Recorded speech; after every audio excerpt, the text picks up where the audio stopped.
হাঙ্গেরির ঠোলামন্ত্রী বিদেশিদের কাছে সাহায্য চাইতেছে ঠোলারে সংস্কার করার লাইগা, মানে ঠোলারে পুলিশ বানাবে।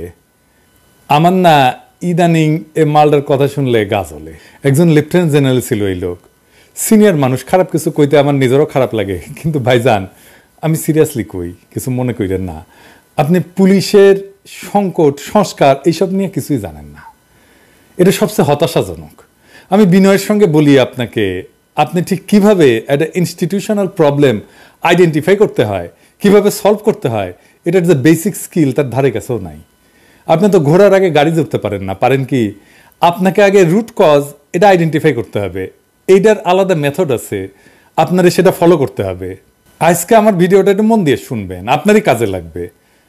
আপনার মন্ত্রণালয়ের সবাইরে শুনাইবেন। আর প্রফেসর ইউনূসকে কইতেছি, স্যার আমি জানি আপনি অত্যন্ত ব্যস্ত, তাও নিতান্ত আপনার জন্যই আমি খাটাখাটনিটা করছি, আপনি একটু শুনবেন মেহরবানি করে, কারণ আপনার এইখানে ডিরেকশন দরকার। একটু কষ্ট করে কিছু সময় আমার জন্য দেবেন। পুলিশের সংস্কার টংস্কার যাই চিন্তা করেন না কেন, তার আগে জানতে হবে আমাদের পুলিশ আসলে কিভাবে তৈরি হয়েছিল, কিভাবে এই অঞ্চলে ব্রিটিশরা পুলিশ সার্ভিস তৈরি করছিল, কেন তৈরি করছিল, কিভাবে এটা ডিজাইন করছিল। আপনি তো ইন্ডিয়ান বোম্বের সিনেমা দেখেন, তাই না? কলকাতার সিনেমা দেখেন, তামিল সিনেমা দেখেন, ওইখানে সিংহাম ধরনের সিনেমা ছাড়া অন্য সিনেমাগুলোতে পুলিশের যে গণবিরোধী দুর্নীতিবাজ আর নিপীড়ক চেহারা দেখেন, সেটার সাথে বাংলাদেশের এই ঠোলার মিল আছে, আছে না? কেমনে হইল এই মিল? স্যার আপনি তো জানেন স্যার যে ব্রিটিশ পুলিশ দুনিয়ার সেরা, সবাই জানে। কিন্তু এই ব্রিটিশরাই যখন আমাদের দেশে পুলিশ বানাইলো, এরা এত নিকৃষ্ট হইল কেন? এটা একটা সঙ্গত প্রশ্ন না? এই প্রশ্নের উত্তরটা না জানলে আপনি পুলিশের সংস্কার টংস্কার কইরা কিছুই কুলাইতে পারবেন না, কোনো সংস্কার আপনি করতে পারবেন না, কারণ আপনি প্রবলেমটাই জানেন না, কেন প্রবলেমটা তৈরি হইল। আসেন এটা একটু দেখি। বেশি দিন আগে না, গত 2021 সালে একটা বই প্রকাশিত হয়েছে। বইটা colonial terror and state of violence in colonial India বই। এই বইয়ের 76 থেকে 78 পৃষ্ঠা পড়ি, তাইলে আমরা বুঝতে পারবো যে ইন্ডিয়ান পুলিশ কিভাবে তৈরি হয়েছিল। এখানে তারা কইতেছে একটা অত্যন্ত গুরুত্বপূর্ণ কথা, ইন্ডিয়ান পুলিশ তৈরি হয়েছিল সার্বভৌমত্বের ধারণা তৈরি এবং রক্ষা করার উদ্দেশ্য নিয়ে। দেখেন একটা জিনিস, সার্বভৌমত্ব রক্ষা কে করে? এটা আধুনিক রাষ্ট্রে কে করে? মিলিটারি তো, এই যে স্বরাষ্ট্র উপদেষ্টা, মিলিটারি তো করে, তাই না? তাইলে ব্রিটিশ মিলিটারির কাজ পুলিশ দিয়ে করাইতো, বুঝছাও? তাহলে যেটা হয় সেটা হইতেছে পুলিশের সামরিকায়ন হয়। এখন অনেকে কইতে পারেন বা ভালোই তো, মিলিটারি তো আরো ভালো জিনিস, শক্তিশালী, মোর ডিসিপ্লিন, অস্ত্রপাতিও ভালো, ধ্বংস ক্ষমতাও পুলিশের চাইতে বেশি, সারাক্ষণ লেফট রাইট করে, পুলিশের চাইতে তো ফিট মিলিটারিরা। অবশ্য ওই যে আজিজ মোটা আজিজ আছে না, ওটা সারা। তো যাই হোক, তো মনেই হইতে পারে যে সামরিক বাহিনীর সদস্য পুলিশের চাইতে সব দিক দিয়ে স্মার্ট। হ্যাঁ, তাইলে পুলিশকে সামরিকায়ন করলে সমস্যা কি? কি সমস্যা? বিশাল সমস্যা। কি বলেন তো, কি সমস্যা? উঠকায় পাচ্ছেন না? আমি কয়ে দিব? আচ্ছা কয়ে দিই। হ্যাঁ, আমাদের ঠোলা মন্ত্রী কয়ে দিই। হ্যাঁ, সেনাবাহিনী কারে ফাইট করে? দেশের শত্রুরে ফাইট করে। সে দেশের শত্রুর সাথে ডিল করে, সেখানে সে হয় শত্রুকে নিশ্চিহ্ন করে দেয়, জয় বাংলা করে দেয়, অথবা নিজে নিশ্চিহ্ন হয়ে যায়।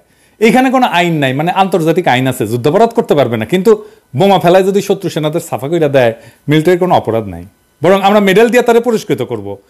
তাই মিলিটারি মাইন্ডসেট একেবারে আলাদা। পুলিশ কার সাথে ডিল করে? সে ডিল করে দেশের নাগরিকের সাথে, দেশের শত্রুর সাথে না। তার দেশের আইন মাইনা, দেশের নাগরিক অধিকারের সীমানা মাইনা ডিল করতে হবে। সে শুধু অপরাধীর সাথে ডিল করে না। পুলিশ মানে কিন্তু শুধু অপরাধীর সাথে ডিল করবে তা না, সে নিরপরাধ মানুষের সাথেও ডিল করে। ধরেন ইমিগ্রেশন পুলিশ, সে কি অপরাধীদের সাথে ডিল করে না? ট্রাফিক পুলিশ, সে কি অপরাধীদের সাথে ডিল করে? হ্যাঁ, যে ট্রাফিক আইন ভাঙে সে হয়তো অন্যায় করে, কিন্তু যারা ট্রাফিক আইন মেনে চলতেছে তার সাথেও তো ডিল করতেছে সে। আবার ধরেন কোনো ক্রাইমই হয়নি, তাও তো পুলিশ লাগে। যেমন কোনো জিনিস হারাইলে পুলিশে ডায়েরি করতে হয়, রাস্তায় দুর্ঘটনা হইলে পুলিশকে ডিল করতে হয়, কেউ যদি হারায় যায় আমরা পুলিশের সাহায্য নেই। ধরেন কেউ রাগ কইরা বাসা থেকে বের হয়ে গেছে, আপনি খুঁজে পাইতেছেন না, এটা তো ক্রিমিনাল অফেন্স না, তাই না? কে ডিল করবে? পুলিশই তো। তো এই পুলিশের মিলিটারি মাইন্ডসেট হলে চলবে? সে যদি মিলিটারির মতো করে সমস্যাকে ডিল করতে চায় তাহলে হবে না তো। আচ্ছা আসেন দেখি তারা আরো কি বলতেছে। তারা বলতেছে ব্রিটিশরা শুধু ইউরোপেই সিভিলিয়ান পুলিশ বানায়নি, আর একটা পুলিশের মডেল ছিল তাদের কাছে, আইরিশ মডেল। সেই পুলিশ বাহিনীও তৈরি হয়েছিল, মানে আইরিশ পুলিশ বাহিনী তৈরি হয়েছিল প্যারামিলিটারি মডেলে। তো এই আয়ারল্যান্ডের ইতিহাস জানেন তো, এদের সেই শতাব্দী প্রাচীন স্বাধীনতা সংগ্রামের খবর তো জানেনি, আর বিস্তারিত গেলাম না। আজকে বাংলাদেশের পুলিশের সবচেয়ে মিলিটারাইজড রেজিমেন্ট হইতেছে সোয়াত, র্যাব, এগুলা। ইংল্যান্ডের পুলিশ কই থাকে? ব্যারাকে থাকে? থাকে না। আমাদের পুলিশ আর্মির মতো ব্যারাকে থাকে, সমাজ বিচ্ছিন্ন হইয়া, সেই জন্যই সমাজের সাথে তাদের কানেকশন হয়ে ওঠে না। একেবারে সামরিক বাহিনীর আদলে পুলিশটারে বানানো হয়েছে। তো এটা তো ব্রিটিশরা করেছে, আমরা তো কম নিজেরা সর্বনাশ করি নাই। কি সর্বনাশ করেছি ঠোলামন্ত্রী আপনারে কয়ে দেব? আচ্ছা কই, প্রথম যে সমস্যার কথা কব সেটা হইতেছে, এটার জন্য পুলিশ বাহিনী নিজে দায়ী না, তারা নিজের ভিকটিম। এখানে সম্ভবত ভিকটিম বলাটা ঠিক না, মনে হয় ট্রাজিক নায়ক বলা যেতে পারে। কিন্তু আমার আলাপের পরে দেখবেন যে কেউ এটা নিয়ে কখনো কথা বলেনি, এমনকি পুলিশও বলেনি, নিজেরাও না। 25শে মার্চ রাজারবাগে আক্রমণ হইলো, তাই না? আর ইপিআরে আক্রমণ হইলো, আমরা মুক্তিবাহিনী গড়ে তুললাম, ইস্ট বেঙ্গল রেজিমেন্ট, ইপিআর।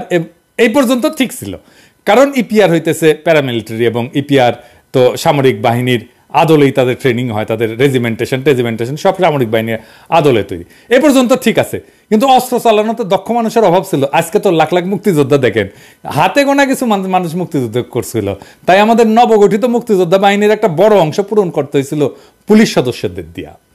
এর ফলে হইল এটা কি, তারা যুদ্ধ করলো সামরিক সেনার মতো, তাদেরই অংশ হইয়া, কারণ তারা সামরিক বাহিনীর অংশ হইয়া যুদ্ধ করলো। তারা আগে ছিল প্যারামিলিটারির মতো, আমরা নিজেরা নিজেদের প্রয়োজনে তাদের মিলিটারি বানাই ফেললাম। এই পর্যন্ত অসুবিধা ছিল না যদি আমরা মুক্তিযুদ্ধ করা সব পুলিশ সদস্যদেরকে সেনাবাহিনীতে আত্মীকৃত করতাম। তা করলাম না, আমরা আবার তাদের দিয়ে স্বাধীন দেশে পুলিশ বাহিনী বানাইলাম। আমরা যুদ্ধ করে পরিপূর্ণভাবে সামরিকায়িত পুলিশদের দিয়া পুলিশ বাহিনী শুরু করলাম। এর দায় তো পুলিশের না, এর দায় রাজনৈতিক নেতাদের নির্বুদ্ধিতার। শেখ মুজিবের মতো মাথা মোটা রাজনৈতিক নেতার মাথা থেকে এর চাইতে ভালো বুদ্ধি বেরোবে না। তাই আমি অন্তত এই একটা ক্ষেত্রে পুলিশকে ট্রাজিক নায়ক বলতে চাই। এখানে কি শেষ পুলিশের সর্বনাশ করা? না, শেষ না। এরপরে পাকিস্তান থেকে ফেরত আসলো সামরিক অফিসারদের, পুলিশে পোস্টিং দেওয়া হইলো। এখন আপনারাই বলেন এটাই ঠিক হয়েছে? ওই সামরিক সদস্য তো মিলিটারি সব কালচার পুলিশে ঢুকাবে, তাই না? সেভাবে কমান্ড করবে, সে তো অধীনস্থদের মাইন্ডসেট বদলাই দিবে। এমনিতেই নাচনি বুড়ি, তার উপরে ঢাকের বাড়ি, এডিটর সাহেব ঢাকের বাড়ি দেন দুই একটা, হইছে। এই পাকিস্তান ফেরত সামরিক অফিসার থেকে পরবর্তীতে আইজিপিও হয়েছে গেলে। আচ্ছা, এখানে থামলেও হইতো। তারপরে তৈরি হলো র্যাব, মাখায় ফেললো সবকিছু, সেনা কমান্ডে পুলিশ, আনসার টানসার সবকিছু মিলা কার কে মারে ধুলায় অন্ধকার। আভ্যন্তরীণ আইন শৃঙ্খলার কাজ করলো সেনাবাহিনী দিয়ে। আবার এইভাবে কলোনি মাস্টারদের তৈরি করা পুলিশ বাহিনীকে আরো নিকৃষ্টতর কইরা তুললাম আমরা। কলোনি মাস্টারদের পুলিশের সাথে আজকের এই পুলিশের কি মিল জানেন? আসেন এটা দেখি। প্রফেসর মঈনুদ্দিন খানকে চিনেন? চট্টগ্রামে থাকতেন, ফারাইজি আন্দোলন নিয়ে পিএইচডি করেছিলেন। স্যার বছর 3 আগে মারা গেছেন, আল্লাহ ওনারে বেহেশত নসিব করুক। আমার একবার ওনার সাথে দেখা করে আলাপ করার সুযোগ হয়েছিল, ওনার বাসায় যায়। এই ছবিটা স্মৃতি হইয়া আছে। উনি ব্রিটিশ আমলের ওয়াহাবি ট্রায়ালের কিছু নথি সংগ্রহ করছিলেন। এই যে এটা ওয়াহাবি ট্রায়াল কি, 1857 সালে সিপাহী বিদ্রোহের পর ব্রিটিশরা অসংখ্য মুসলমান আলেমদের বিরুদ্ধে গণবিচার করে জেল, ফাঁসি, দ্বীপান্তর দেয়। আজকাল হাসিনা পুলিশদের আপনি একইভাবে বিরোধীদের দমন করতে দেখবেন। তো মঈনুদ্দিন স্যারের ওই নথিতে ইন্টারেস্টিং কি জিনিস ছিল জানেন? ব্রিটিশ আমলে বিশেষ করে বগুড়া, রাজশাহী, মালদা আর দিনাজপুরে অসংখ্য কৃষক প্রজা আর তরিকায় মোহাম্মদীর ওলামাদের গ্রেপ্তার করে আন্দামানে আর পাঞ্জাবের কারাগারে পাঠানো হয়েছিল।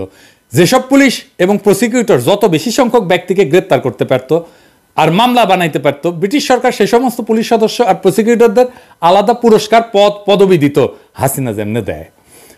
দেখেছেন না? যেগুলো ওই শিবির, জামাত, বিরোধী দলের নেতা কর্মীদের খুন, ক্রসফায়ার করতে যেমন প্রদীপ্ত দ্বীপ, এদেরকে খেতাব দিত ঠিক একইভাবে। আর যেসব পুলিশ প্রচুর মামলা গ্রেপ্তার আগ্রহী কম ছিল, তাদেরকে তিরস্কার করা হইতো। মূলত যত বেশি মামলা তত পুরস্কার আর তত পদবি। এই দেখেন, যে কোন লিখে সে 1870 দশকে 3000 রুপি পুরস্কার দেওয়া হয়। এই দেখেন সেই নথি, 204 পৃষ্ঠার 87 নাম্বার নথি। 1870 সালে 3000 রুপি কত ছিল হিসাব করেন তো। শুধু তাই না, কনস্টেবলদেরকেও 50 থেকে 500 টাকা দেওয়া হয়েছিল, একজন পাইছিল একাধিক 12।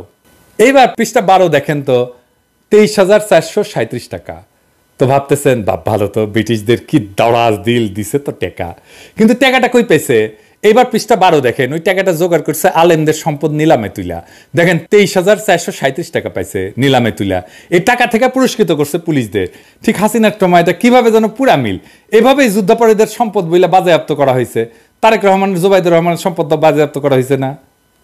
এইভাবে পুলিশদেরকে ওই টাকাতে পুরস্কার দেওয়া হইতেছে। যে সমস্ত পুলিশ অসংখ্য ভুয়া মামলা দিছে, অসংখ্য লোকের নামে গায়েবী মামলা দিছে, বিশেষ করে উত্তরবঙ্গে অসংখ্য মানুষকে গ্রেপ্তার করছে উগ্রবাদের দোহাই দিয়া, তারা বেশিরভাগই রাষ্ট্রপদক পাইছে, সরকারি পুরস্কার পাইছে। কলোনিয়ালিজম বা ব্রিটিশ উপনিবেশবাদ ঠিক যেভাবে আমাদের পুলিশিংকে প্রাতিষ্ঠানিক করে গেছে, সেই পুলিশিংটা ঠিক একই কায়দায় এখনো জারি আছে। আমার নিজের একটা অভিজ্ঞতা বলি। আমার বগুড়ার মিরপুরে বাসায় হাসিনার আমলে কিছুদিন পরপরই পুলিশ যেত আর জিগাইতো আমার সম্পত্তি কি কি আছে। আমি বুঝতাম না সম্পত্তির খোঁজ কেন নেয়। এখন বুঝছেন তো সম্পত্তির খোঁজ কেন নেয়, বুঝছাও? এখন কি করা লাগবি? পুলিশ বাহিনীর শুরু থেকে আজ পর্যন্ত কেই পুলিশের মৌলিক সমস্যাগুলোকে চিহ্নিত করেনি। সমাধান তো দূর কি বাদ। এর ফলে পুলিশ আর জনগণ মুখোমুখি দাঁড়ায় গেছে। পুলিশ বাহিনীর কফিনের শেষ পেরেক ঠুকছে হাসিনা। তার ফ্যাসিবাদী শাসনের মূল সহায়ক শক্তি হয়েছে পুলিশ বাহিনী। এই সার্ভিস দেওয়ার ফলে সাধারণ পুলিশের কোনো লাভ হয়নি, ক্ষতি ছাড়া। বিক্ষুব্ধ জনগণের মার খেয়েছে তারাই। এদের বড় কর্তারা রিটায়ারমেন্ট শেষে বিলাসের জীবন উপহার পাইছে, কেউ পাইছে রাষ্ট্রদূতের চাকরি। আর পুলিশ মরলে মানুষ কয় আলহামদুলিল্লাহ। এই পুলিশ দিয়া কোনো স্বাধীন দেশের বিন্দু মাত্র কোনো কাজ করানো সম্ভব না। এই পুলিশের কাঠামো পাল্টাইতে হবে, ট্রেনিং পাল্টাইতে হবে, আগা পাঁচতলা। একটা কাজ প্রথমেই করতে হবে, সেটা হইতেছে পুলিশের হাতে কোনো প্রাণঘাতী অস্ত্র দেওয়া যাবে না। আত্মরক্ষার জন্য যা যা লাগে শুধু সেটা দেওয়া যাইতে পারে। এখন যারা পুলিশের কাজে যোগ দিচ্ছে তাদের হাতে এই প্রাণঘাতী অস্ত্র দেবেন না, এটা আমার রিকোয়েস্ট। পুলিশের রেগুলেটরি প্রতিষ্ঠান লাগবে 2 স্তরের, যাদের রিপোর্টিং অথরিটি হবে আলাদা। পুলিশের নিয়ন্ত্রণ কেন্দ্রীভূত হবে না, নিয়ন্ত্রণ হবে বিকেন্দ্রীকৃত। কঠিন নিয়মের নিগড়ে বাইদা ফেলতে হবে পুলিশের সকল কাজ। সমস্যা তো দেখাই দিলাম মোটা দাগে। এবার আসেন বিদেশি সাহায্য নিয়ে কথা বলি। আপনারা তো দেখছেন আশুলিয়াতে ভ্যান গাড়িতে লাশের স্তূপের উপরে লাশ তোলা হইতেছে, নির্বিকারভাবে হাইটা যাইতেছে পুলিশ পাশ দিয়া। এই লাশগুলো নাকি পুরাই দেওয়া হয়েছে। একজনকে তা আইডেন্টিফাই করা গেছে, আরাফাত হোসেন। ভিডিও পাবলিশ হওয়ার পরে সে পলাইছে। বাংলাদেশের একটা সরকার এবং বাহিনী জনগণের বিরুদ্ধে কাজ করছে। এই ম্যাসাকারগুলোর প্রত্যেকটা ইভেন্ট, প্রত্যেকটা shoot out, dead body disposed, real time news footage, picture পশ্চিমারা পাইছে না। ওরা জানে না যে পুলিশ দানবিয়া হয়ে উঠতেছে, এটা পশ্চিম জানতো না। এখন সংস্কারের কথা আসছে কেন? আমার সাজেশন, সংস্কারের ওয়ার্কিং পেপার, কমপ্লিট প্রপোজাল আপনারা বানাবেন, মানে এই স্বরাষ্ট্র মন্ত্রণালয় বানাবে, এইখানকার লোকেরা বানাবে। কোনো কনসালটেন্টের ওই সাজেশন নেবেন না, নিজেরা বানাবেন, একেবারে নিজেরা বানাবেন।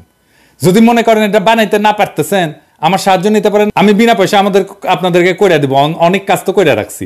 প্রফেসর ইউনূসের অ্যাপ্রুভাল নেবেন, ওনার সাজেশন নেবেন, ওনার ফাইনাল অ্যাপ্রুভাল পাইলে যেভাবে যেখানে বাইরের সাপোর্ট লাগবে, পশ্চিমের সাপোর্ট লাগবে, সেটা নেবেন, শুধু সেইটা। কখনো তাদের পরামর্শ মতো সংস্কার করবেন না। ওরা জানে না আপনার কোন কোন জায়গায় ব্যথা। হ্যাঁ, ওইটা বান্ধবী ললিতাই জানে।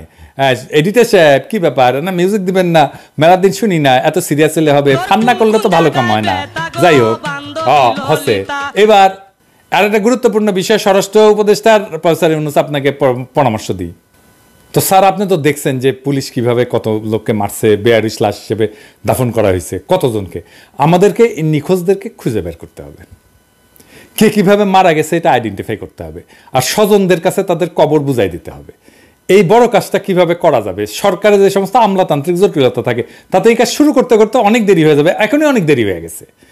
আমি একটা বুদ্ধি দিই। ইনি আমার শিক্ষক মাজার স্যার, বাংলাদেশের বেস্ট ফরেন্সিক ব্রেইন, বিশ্ব স্বাস্থ্য সংস্থায় কাজ করছেন অনেক দিন, এখন রিটায়ার করছেন, খুবই কম্পিটেন্ট পারসন। ওনারা একটা এক্সিকিউটিভ অর্ডার করে দায়িত্ব দেন সব বেয়ারিশ হিসাবে দাফন করা মৃতদেহ খুঁজে বের করার এবং সেই নিহতদের পোস্টমর্টেম করার আর ডিএনএ টেস্ট করার, বের করার জন্য যে তার আত্মীয় স্বজন কারা। আমাদের কাছে যেসব তথ্য আছে সব ওনাকে দেব। ওনাকে একটা থোক বরাদ্দ দেন, ওনাকেই জিজ্ঞেস করে নেন কেমন টাকা লাগবে। উনি নিজেই সব অর্গানাইজ করে নেবেন। উনি দরকার হলে লোক রিক্রুট করবেন, লজিস্টিক যা লাগে জোগাড় করবেন। ওনাকে সংশ্লিষ্ট যেন সাহায্য করে সেটা এক্সিকিউটিভ অর্ডারেই থাকবে।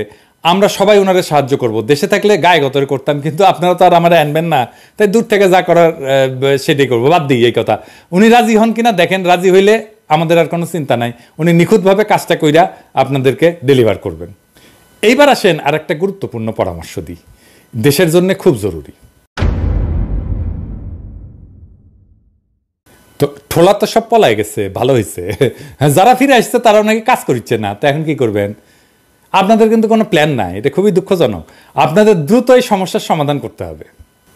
অনেক পুলিশ সদস্য বিভিন্ন কর্মস্থলে যোগদান করছেন এবং কাজকর্ম শুরু করছেন, কিন্তু এই যে ঘটনাটা ঘটে গেছে তাতে পুলিশের অনেক সদস্য মানসিকভাবে বিপর্যস্ত, ভীত। তারা পুলিশি কার্যক্রম পুরোদমে পরিচালনা করার সক্ষমতা অর্জন করতে পারেনি। অন্যদিকে নেতৃত্ব প্রদানকারী অফিসার এবং মাঠ পর্যায়ের অফিসারদের মধ্যে বিভেদ এবং মানসিক পার্থক্য সৃষ্টি হয়েছে। পুলিশের সঙ্গে আপামর জনগণের যে আস্থার সংকট সৃষ্টি হয়েছে তার নিরসনের জন্য জরুরি পদক্ষেপ নেওয়া দরকার। তা না হইলে এই পরিস্থিতি, তারপরে লুট হয়েছে, অস্ত্রশস্ত্র, মারাত্মক অপরাধ, খুন, জখম, চাঁদাবাজি, রাজধানী, ডাকাতি, দখল বেদখল, এই সমস্ত অপরাধ সংগঠিত হইতেই থাকবে। আর যেহেতু পুলিশ এখন আইন প্রয়োগ করতে শিথিলতা দেখাইতেছে, বিভিন্ন ধরনের অস্ত্রধারী ভিজিলেন্ট গ্রুপ তৈরি হতে পারে যারা জনমানুষের আশা আকাঙ্ক্ষার প্রতীক অন্তর্বর্তীকালীন সরকারের অর্জনকে বাধাগ্রস্ত করতে পারে এবং সামাজিক অস্থিরতা সৃষ্টি করতে পারে। এই পরিপ্রেক্ষিতে বৈষম্য বিরোধী ছাত্র আন্দোলনের অনুঘটক ছাত্র সমাজকে স্থানীয়ভাবে সম্পৃক্ত করা যাইতে পারে। এর ফলে পুলিশের কার্যক্রম জোরদার হলে পুলিশ এবং জনগণের মধ্যে বিরাজিত সংকট প্রশমিত হবে, জনমনে আস্থা ফিরে আসবে এবং আইন শৃঙ্খলা রক্ষণাবেক্ষণে ইতিবাচক ফল নিয়ে আসবে। এই মনোবলহীন পুলিশ স্থানীয় জনগণের সহযোগিতা চাইলেও পারস্পরিক অবিশ্বাসের কারণে কেউ আগে আসতেছে না। আবার গত 16 বছরের গোপালী পুলিশ এখন অতি বিএনপি পুলিশ সাজতে যায় তৃণমূল পর্যায়ে বিএনপি নেতাকর্মীদের অনিয়মগুলো মেনে নিতেছেন, কোনো কোনো ক্ষেত্রে সহযোগিতা করতেছেন। আবার এতদিনে কোণঠাসা হয়ে থাকা পুলিশ অফিসার্স ফোর্স যারা সম্প্রতি নতুন করে থানাতে পোস্টে রয়েছে, তারা সুষ্ঠুভাবে কাজ করতে চাইলেও সংশ্লিষ্ট কোনো পক্ষ থেকে কোনোরূপ আস্থা বা সহযোগিতা না পাওয়ায় তারাও কাজ করতে পারতেছে না। এই অবস্থায় থানায় ছাত্র সমাজের 10 জন করিয়া ন্যূনতম এইচএসসি পাস 18 বছর স্পেশাল পুলিশ নিয়োগ করা যায়। তাইলে রাতারাতি কাঙ্ক্ষিত ফলাফল পাওয়া যাবে। এই নিয়োগ বাস্তবসম্মত, আইনসম্মত, অর্থসাশ্রয়ী এবং যুগোপযোগী। তো যেটা করতে হবে সেটা হইতেছে বিশেষ পুলিশ নিয়োগ করতে হবে ছাত্রদের মধ্যে থেকে। বিশেষ পুলিশ, এটার মানেটা কি? এলাকার বাসিন্দাদের জীবন এবং সম্পত্তি রক্ষার্থে ওই এলাকা থেকে নির্দিষ্ট সময়ের জন্য নিয়োগ করা পুলিশ, এটাই হইতেছে বিশেষ পুলিশ। 1861 সালের পুলিশ আইন, মহানগরী পুলিশ আইন, বিশেষ পুলিশের ব্যবস্থা এটা বর্ণিত করা হয়েছে। কোন কোন ধারায় পাবেন এই বিশেষ পুলিশের আইন? আমি তো আগেই বললাম 1861 5 নং আইন অর্থাৎ পুলিশ আইনের 17 ধারা, ডিএমপি অধ্যাদেশ 10 ধারা, সিএমপি অধ্যাদেশ 10 ধারা, কেএমপি অধ্যাদেশ 10 ধারা এবং আরএমপি অ্যাক্টের 10 ধারা, আর পিআরবি প্রাবিধান 674, 675, 676। এটা কিভাবে হবে? ওই স্থানের বিশেষ প্রয়োজনে পুলিশ ইন্সপেক্টরের নিম্ন পদস্থ না এইরকম কোন পুলিশ কর্মচারীর আবেদনক্রমে জেলা ম্যাজিস্ট্রেট বিশেষ পুলিশ নিয়োগ করবেন। এই বিশেষ পুলিশের সাধারণ পুলিশের মতো পদমর্যাদা থাকবে, আইনগত বৈধতা থাকবে। বিশেষ পুলিশের কোনো পোশাক নাই, তাদেরকে একটা ব্যান্ড দেওয়া যাইতে পারে অথবা ক্যাপ দেওয়া যাইতে পারে। বিশেষ পুলিশের বেতন ভাতা ইত্যাদি নিয়োজিত স্থানের মালিক বা ব্যক্তি বিশেষকে দিতে হয় না। এইটা কিভাবে জোগাড় করা যায় এটা আমরা আলাপ আলোচনা করতে পারি। বেতনটা বিশেষ পুলিশের কার্যকাল শেষ হলে তারা আর বিশেষ পুলিশ বলে গণ্য হয় না, যে কোনো সময় বিশেষ পুলিশকে অব্যাহতি প্রদান করা যাইতে পারে। বিশেষ পুলিশের কর্তব্যে গাফিলতি করলে পুলিশের আইনের 19 ধারা মতে আদালতে শাস্তি পেতে পারে। এই কাজটা তাড়াতাড়ি কইরা ফেলেন, সবকিছু বইলা দিলাম আইনের ধারা টারা সহ। এই কাজটা করতে খুব বেশি সময় লাগবে না। সারা দেশে আপনি বিশেষ পুলিশ মোতায়েন করে ফেলতে পারবেন, 2 মাসের মধ্যে তাদের ট্রেনিং কমপ্লিট করে ফেলতে পারবেন। আমি ভিডিওর শেষে শহীদদের কথা বলি। আজকে একজন আহত দৃষ্টিশক্তি হারানো ভাইয়ের কথা বলবো। খুলনায় পুলিশ এবং আন্দোলনকারীদের মধ্যে সংঘর্ষের এক পর্যায়ে সড়কে থাকা মাটি কাটার যন্ত্রের পেছনে কয়েকজন লুকিয়েছিলেন। একটু পর পুলিশের অবস্থান দেখতে মাথা তুলছিলেন আব্দুল্লাহ শাফিল।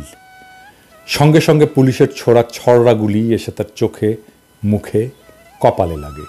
সেই ভয়াবহ অভিজ্ঞতার কথা তুলে ধরে শাফিল বলেন, মনে হচ্ছিল চোখে লাগা ছড়রাটা চোখ চিরে আমার মস্তিষ্কে গিয়ে আঘাত করছে। কিছুই আর দেখতে পাচ্ছিলাম না।